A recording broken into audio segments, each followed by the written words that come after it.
Have you ever felt like you're drowning in your own thoughts? Not because something terrible just happened, but because your mind won't stop spiraling, replaying the past, worrying about the future, overthinking everything in between? Yeah, we've all been there. And when those thoughts start to take over, it can feel like you've lost control, like life is happening to you, not with you. But what if I told you that over 2,000 years ago, a group of ancient philosophers already figured out how to deal with this? The Stoics. Yes, those guys in togas, left behind more than just dusty books. They gave us a roadmap, a philosophy, a mindset that, if practiced, could help you stay calm in chaos, grounded in stress, and clear in confusion. One of them, the Roman Emperor Marcus Aurelius, once wrote, "You have power over your mind, not outside events. Realize this, and you will find strength." Let that sink in. In a world where we're bombarded with news, drama, and distractions every minute, this simple idea might be the most powerful truth you'll ever hear. You can't control everything that happens around you, but you can control how you respond. And that, my friend, changes everything. So in today's video, we're going on a journey, not through history, but into your own mind. We'll explore 7 timeless lessons from Stoic philosophy that are practical, powerful, and surprisingly relevant today. Lessons that will help you let go of negative thoughts, take back control, and finally build the inner peace you've been craving. This isn't just about positive thinking or surface-level motivation. This is about mastering your emotional world from the inside out. Because once you do that, the outside world doesn't stand a chance. Let's get started. Lesson 1. Know what you can control, the dichotomy of control. Let me ask you something. Have you ever made plans, maybe for a perfect outdoor wedding, a weekend barbecue, or even just a simple walk in the park, and suddenly, bam, the weather changes. It starts pouring, and everything falls apart? It's frustrating, right? You feel let down, powerless, maybe even angry. But here's the thing. You can't control the rain, you can't control traffic, or delays, or what someone else says to you, but what you can control, always, is how you respond. This is the first core lesson from Stoicism. It's called the dichotomy of control. And once you understand it, your life will never feel quite so overwhelming again. So what is it? The dichotomy of control teaches us that life is made up of 2 categories. Right finger things you can control, your thoughts, your actions, your values. Right finger and things you can't, the weather, other people's opinions, the past, the future. Now, most of us, without even realizing it, spend 90% of our energy stressing about the second category. We try to bend reality, fix people, control outcomes, predict the unpredictable. And what does that get us? Burnout, anxiety, disappointment. But what if we did the opposite? What if, instead of fighting the uncontrollable, we learned to let it go, and redirected all that energy into the things we can influence? Let's bring it back to the rain. You can't stop the storm, but you can move the party indoors. You can dance in the rain. You can choose not to let it ruin your mood. It sounds simple, right? But it's not always easy. Because it requires practice, it requires awareness, it requires asking yourself, every time life hits you, is this within my control? If the answer is yes, take action. If it's no, take a breath, and release it. That's where your peace lives. Stoic philosopher Epictetus, who started life as a slave and became one of the most respected minds in history, put it this way: some things are up to us, and some things are not. And those few words? They've saved lives, they've saved mine. Because here's the truth. You can't control the wind, but you can adjust your sails. You can't stop time from moving forward, but you can decide how you spend the next hour. You can't change how someone else sees you, but you can choose to live by your own values, unapologetically. This one mindset shift, this simple filter, can remove so much unnecessary suffering from your life.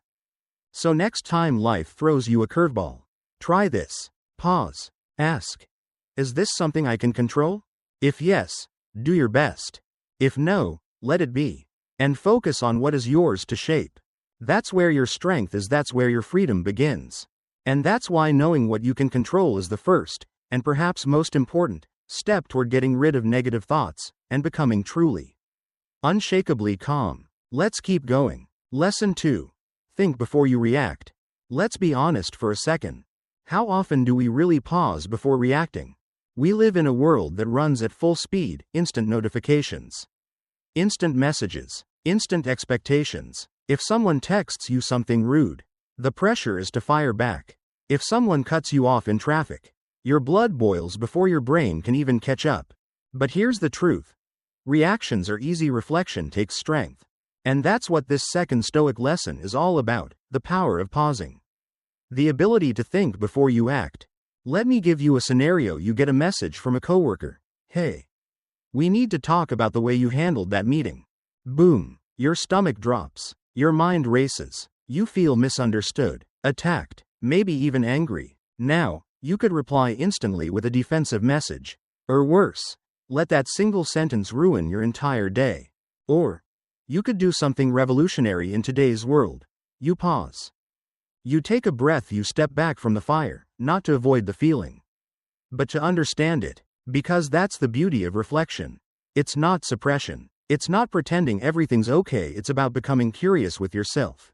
You ask, why did that comment hit me so hard? Is this about the message, or something deeper? Am I reacting to them, or to a story I've been carrying inside me for years? This kind of self-inquiry is a superpower. And the Stoics knew that. They taught that the space between stimulus and response, between the thing that happens and how you choose to deal with it, that space is where our true freedom lives. And guess what? The more you practice creating that space, the stronger you become, not just emotionally, but mentally, spiritually, even professionally. Imagine how many misunderstandings could be avoided, how many relationships saved, if we all just thought before we spoke. Imagine a world where leaders took time to reflect before making major decisions, where friends paused before saying something they'd regret, where you took a moment, just one, before letting anger take the wheel. That's the world Stoicism invites us to build. Because when you pause, you don't just gain clarity, you gain compassion. You start seeing things from other people's perspectives. Maybe that coworker wasn't attacking you, maybe they had a bad day. Maybe their comment was less about you and more about them. And when you respond with calm instead of fire, you shift the entire energy of the moment. You lead, you influence, you create connection. Reflection, in this sense, is radical. It says, I refuse to be a slave to my impulses. I choose to act with intention. So, the next time you feel triggered by a message, a tone, a look, remember this. That moment doesn't have to own you. You don't have to react. You can respond thoughtfully, wisely, and in a way that builds something, rather than burns it down. That's not weakness, that's power. And that's the Stoic path to emotional mastery. Lesson 3. Learn to be dispassionate, calm in the chaos. Picture this. You're driving to work. You're on time, coffee in hand, maybe even enjoying your favorite playlist. Then, out of nowhere, someone cuts you off. No signal, no apology, just gone. Now, in that moment, you have two choices. You can scream, slam your steering wheel, carry that anger with you into your whole day. Or, you can breathe, you can notice the anger rise, and let it float right past you. That's dispassion. And no, it's not about being numb, cold, or robotic. It's about learning to stay centered, even when the world around you tries to throw you off balance. Dispassion is one of the most misunderstood ideas in Stoicism. People think it means not caring, but it actually means caring wisely. It means recognizing your emotions, yes, even the messy, raw ones, without letting them take the wheel. Let's be real. Emotions are powerful. They drive our decisions, shape our relationships, and color our experience of life. But if we're not careful, they can also lead us straight into chaos. Think about the last argument you had, the words you wish you didn't say, the message you regret sending. How many of those moments could have been different if you'd had just 10 seconds of dispassion? When you practice dispassion, you create space between what happens and how you respond. And in that space, you reclaim your power. You don't suppress the anger. You observe it. You don't deny the fear. You feel it without letting it drown you. You don't run from sadness. You sit with it, without letting it define you. One of my favorite analogies is this. Think of your mind like a theater. You're watching a movie. It's intense, emotional, maybe even tragic. You feel it, but you know it's a movie. You don't jump on stage. You stay in your seat. You watch. You feel. But you don't become the chaos. That's dispassion. It's not disengagement. It's awareness. It's not indifference. It's inner strength. And here's what's wild. When you start practicing this, you'll notice people around you begin to shift too. You become the calm in the storm, the anchor in a conversation, the one people trust when everything feels like it's falling apart. Because in a world addicted to outrage and reactivity, calm is magnetic.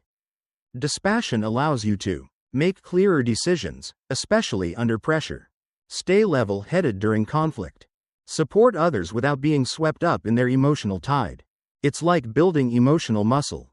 And just like going to the gym, the more you train, the stronger you become. So next time you feel triggered by a driver, a headline, a comment, a memory, try this. Notice the feeling, name it, and then choose your response. Instead of letting the emotion choose it for you. You are not your anger, you are not your stress, you are the space between you or the stillness beneath the waves. And that, right there, is the beginning of emotional freedom. Lesson 4. Accept that things change. Let me ask you something. What in your life do you wish could stay the same forever? A relationship, a feeling, a phase where everything felt just right? We all have moments we want to freeze in time, a peaceful morning. The laughter of someone we love. The comfort of familiarity. But here's the truth that Stoicism, and life itself, teaches us over and over again. Everything changes. People, circumstances, moods, bodies, seasons. Nothing stays still. And while that might sound scary, it's actually one of the most powerful truths we can embrace. Because here's what most of us do, without even realizing it. We cling, we hold on tightly to how things were, or how we wish they would stay, and when life inevitably shifts, as it always does, we suffer. But the suffering doesn't come from change itself, it comes from our resistance to change. Think about it, you lose a job, and the pain isn't just the loss, it's the fear of what's next. A relationship ends. And the heartbreak lingers because you're still trying to hold onto what was. Even growing older brings discomfort, not because aging is bad, but because we're trying to fight a process that's natural, universal, and unstoppable. So what do? We accept it, not in a passive, defeatist way, but in a powerful, awake, present kind of way. We begin to understand that change is not the enemy, it's the nature of life itself.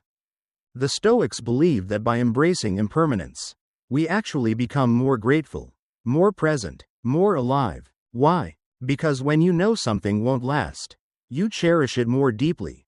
You look at your child's laughter differently, knowing one day they'll grow up. You enjoy that coffee, that conversation, that sunset, not because they're grand, but because they're fleeting. You stop waiting for someday and start living right now. Here's a practice I found life-changing. Imagine for a moment that everything you love could vanish tomorrow. Not to depress you, but to wake you up. To help you see the beauty that's right in front of you, to remind you, this moment is precious. And it won't come again. It's called negative visualization, and it's one of the Stoics' most effective tools for finding peace in change. By imagining loss, we awaken gratitude. By accepting impermanence, we soften our fear. And when it comes to pain, to setbacks, to grief, the same principle applies. Hard times hurt, but they pass just like clouds move across the sky. So do seasons of struggle. The storm doesn't last forever, and neither does your sorrow. So instead of saying, why can't things go back to how they were? Ask, what is this season teaching me? What can I appreciate before it changes again? Because here's the beautiful paradox. When you stop clinging, you gain more. When you release control, you gain peace, and when you embrace change, you gain the freedom to live fully, no matter what comes next. So the next time life shifts beneath your feet, don't panic. Remember, you're not broken, you're evolving, you're moving, you're dancing with life, not fighting it. And that is a rhythm worth learning. Lesson 5. Practice gratitude. Let me ask you something. When was the last time you truly felt grateful? Not just a polite, thank you. Not a quick smile, but a real, quiet moment where you paused and thought, wow, I'm lucky to have this. If that moment feels rare, you're not alone. In our busy, noisy, always reaching for more kind of world, it's easy to overlook what we already have. We scroll through other people's lives, chase goals, compare ourselves, and focus on what's missing. But what if the key to a more peaceful, fulfilling life wasn't to add more, but to notice more? That's what this next Stoic lesson is about. Gratitude. Real, intentional, life-changing gratitude. The Stoics believed that gratitude was a path to inner strength and happiness. Not the kind of gratitude you show when someone opens a door for you, but a deeper awareness of the beauty and blessings already present in your life. And here's what's wild. They had a method for this. A surprisingly powerful one. It's called negative visualization. Sounds dark, I know, but hear me out. It's the practice of imagining the loss of something you currently have, not to make you sad, but to wake you up. Imagine waking up tomorrow and no longer hearing the laughter of your child, or never again tasting your favorite coffee, or losing the ability to walk outside and feel the sun on your skin. That thought hits differently, doesn't it? And suddenly, those small, ordinary moments feel extraordinary. Because they are. You don't need a lottery win, a dream vacation, or a perfect life to feel thankful. You just need to see what's already here, clearly, deeply, and with open eyes. So how do we make this a habit? Here's one simple but powerful way. Start a daily gratitude journal. But here's the trick. Don't write vague things like, I'm grateful for family. Go deeper. Be specific. Write, I'm grateful for my sister's 2-minute voice message today. It made me smile. I'm thankful for how the air smelled after the rain this morning. I'm grateful for the nurse who treated my dad kindly at his appointment. When you train your mind to look for these moments, you start seeing more of them, not because the world changes, but because you do. And even in tough times, gratitude becomes a lifeline. Lost your job? You can still be grateful for your health, your support system, your next opportunity. Struggling with anxiety? You can still be thankful for moments of peace, for people who listen, for progress, even if it's slow. Gratitude doesn't ignore the pain. It simply reminds us that pain isn't the only thing that exists. It shifts our focus from what's lacking, to what's abundant, from what's gone wrong, to what's still going right. And that shift, that quiet mental pivot, can be the difference between feeling lost and finding your way. So today, I challenge you, before you go to bed tonight, write down 3 specific things you're grateful for. Do it again tomorrow. And the next day, make it a ritual, not just something you do, but something you live. Because a grateful mind is a powerful mind. It's grounded, it's resilient, it's awake to life's richness, even when life is hard. And when you practice gratitude, you don't just feel better, you become better, more compassionate, more joyful, more present, and honestly, that's a kind of wealth no one can take from you. Lesson 6. Build resilience, your inner strength for life's storms. Let me ask you this. When life knocks you down hard, what helps you get back up? Not just survive, but rise, grow, become wiser, stronger, deeper. That ability to bend but not break, to keep going even when things fall apart, that's resilience. And if there's one thing Stoicism teaches us, it's that resilience isn't something you're born with, it's something you build, one storm at a time. Now, here's a truth no one can avoid. Life is going to challenge you. You'll lose things you love, you'll make mistakes, you'll face uncertainty, illness, heartbreak, failure. But Stoicism doesn't tell us to run from that pain. It tells us to use it. Because every setback holds a secret invitation. What can I learn from this? How can this shape me into someone better, stronger, more alive? Let's talk about how you actually build resilience, not just talk about it, but live it. 1. Reframe the struggle. Instead of asking, why me? Ask, what's the lesson? That job you lost? Maybe it's your cue to finally pursue what you truly love. That breakup. Maybe it's the space you needed to rediscover who you were. That failure. Maybe it's the exact pain that will teach you how to lead others one day. Life doesn't just happen to you, it happens for you, if you're willing to learn. 2. Practice mindfulness and stillness. In a noisy world, being still is revolutionary. The Stoics practiced what we now call mindfulness. Pausing, breathing, observing your thoughts without getting swept away by them. It's in that quiet space where you gain clarity, where chaos becomes manageable, and emotions become information, not dictators. A few minutes of meditation each day can help anchor you during life's storms. It's like going to the mental gym. You don't see the results immediately, but over time, it builds strength where it matters most, inside.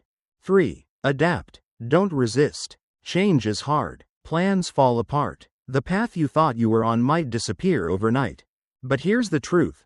Rigid trees snap in strong winds. The ones that bend, they survive. Resilience means staying true to your values while being flexible in your approach. You shift. You pivot. You find a new way forward.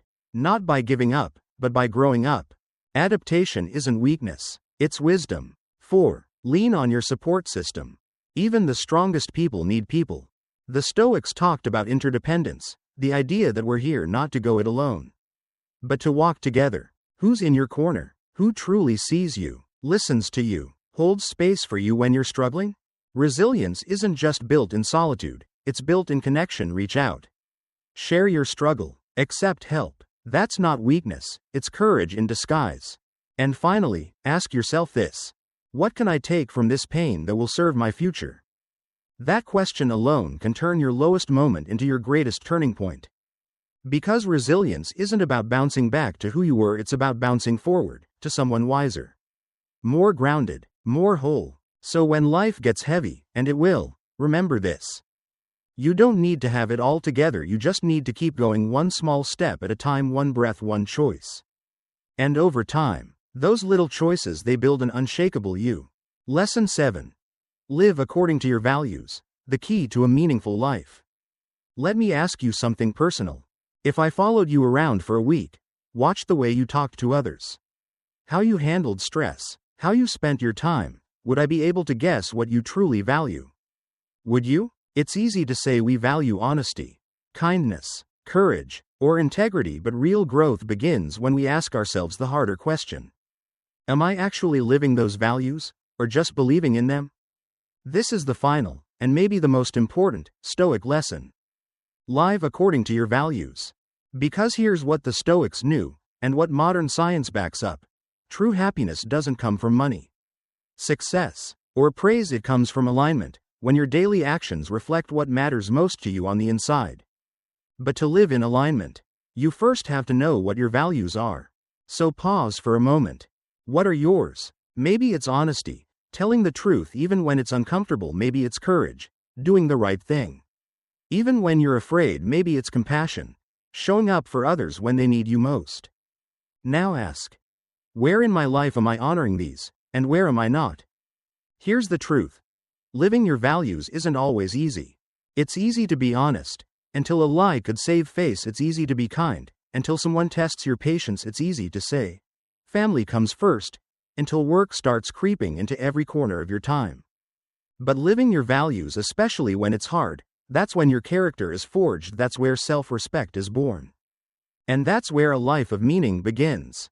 Let me share a personal story. A friend of mine once told me that he'd rather lose a deal than lose his integrity. He walked away from a business opportunity because it didn't sit right with him ethically, even though it would have made him a lot of money. It cost him in the short term, but today, he has zero regrets because he can look in the mirror and say, I stood for what I believe in. That's the power of living by your values. You don't just feel more grounded, you become someone others trust. You gain clarity, direction, and peace of mind, even when the path gets tough. So how do you actually live your values? Here's where to start. 1. Get clear. Write down your top 3 to 5 core values. Be honest with yourself. These should reflect who you want to be, not who others expect you to be. 2. Make them actionable. What does courage look like on a Tuesday morning? What does kindness mean when you're tired and stressed? Turn abstract ideals into real-life behaviors. 3. Check in often. Life gets busy. Priorities shift. That's why self-reflection is key. Ask, are my choices aligned with what matters most to me? If not, adjust. Forgive yourself and realign. Because living your values isn't a one-time decision, it's a daily practice. And here's the best part. When you live in alignment with your values, you stop second-guessing yourself, you stop chasing validation, you stop feeling lost. Instead, you live with purpose, you walk through life with clarity, you become the kind of person who, even when the world shakes, stands firm. So ask yourself today, what do I truly value? And am I living in a way that proves it? Because at the end of the day, your values are your compass, and when you follow them, even when it's hard, you'll never regret where they lead you. Lesson 8. Tools for the Stoic Mind. Journaling and long-term thinking. Now that we've walked through the core Stoic lessons, from knowing what you can control to living by your values, you might be wondering, how do I actually make these ideas stick? How do I take philosophy off the page and into my real, messy, unpredictable life? That's where this final part comes in. Because the Stoics didn't just talk about wisdom, they practiced it daily. And two of the most powerful techniques they used are surprisingly simple, yet incredibly effective.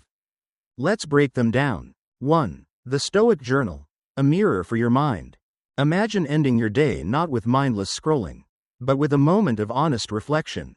That's what a Stoic journal is for, not a diary, not a to-do list, but a quiet space to ask yourself, what did I do well today?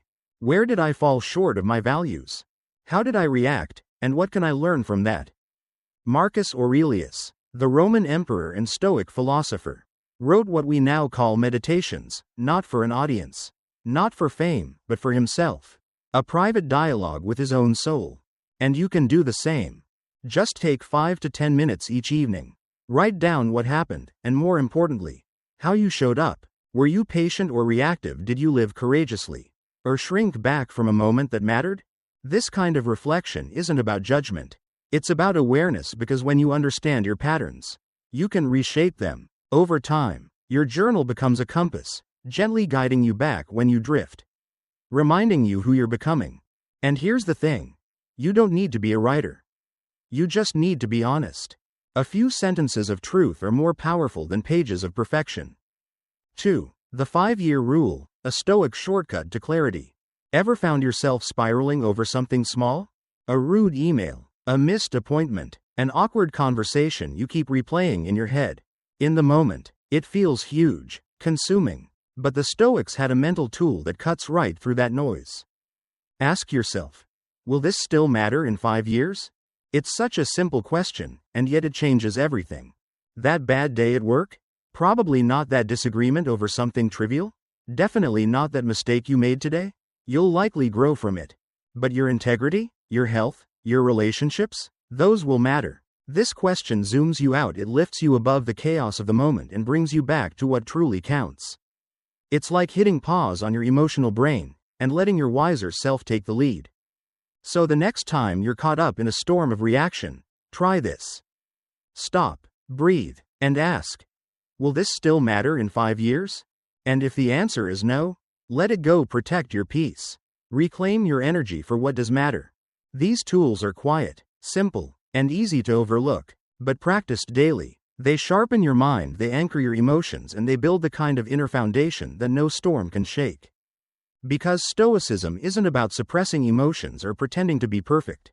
It's about becoming so aware, so aligned, so centered, that even when the world gets loud, you stay calm. So grab a notebook, ask better questions, and begin the quiet, powerful work of becoming the person you were meant to be.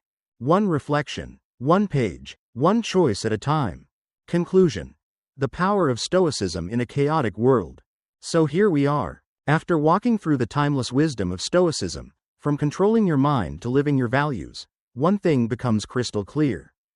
This philosophy isn't ancient history, it's a roadmap for modern life. Because let's be honest, we're living in an age of noise. Distractions, division, emotional overwhelm, constant pressure to react, to perform, to chase something. And in the middle of all that chaos, Stoicism hands you a compass, not to escape the world, but to stand firm within it. To pause, instead of panic; to respond, instead of react; to lead, instead of follow. But here's the truth. These lessons don't change your life overnight. They're not one and done. They're not hacks or shortcuts. They're practices, daily ones. Choosing reflection over reactivity, gratitude over grievance, courage over comfort, clarity over noise. Again, and again, and again. And when you commit to that kind of daily inner work, you begin to notice something different.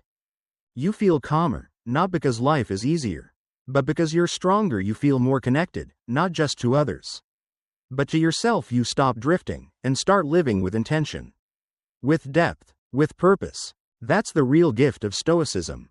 Not that it makes you immune to pain or problems, but that it gives you the tools to navigate them with grace. You begin to build a life that isn't just busy, but meaningful. A life where your peace doesn't depend on circumstances, where your happiness isn't held hostage by things you can't control, where your values guide your actions, even when no one's watching. So if this journey resonated with you, don't stop here. Take what you've learned, try one practice this week. Maybe it's journaling. Maybe it's asking the 5-year question. Maybe it's pausing before reacting. Start small, stay consistent. Because real transformation doesn't happen in a single insight. It happens in what you do with that insight every single day. And one day, when life gets messy, as it always will, you'll look back and realize you didn't just study Stoicism. You became it, and that changes everything.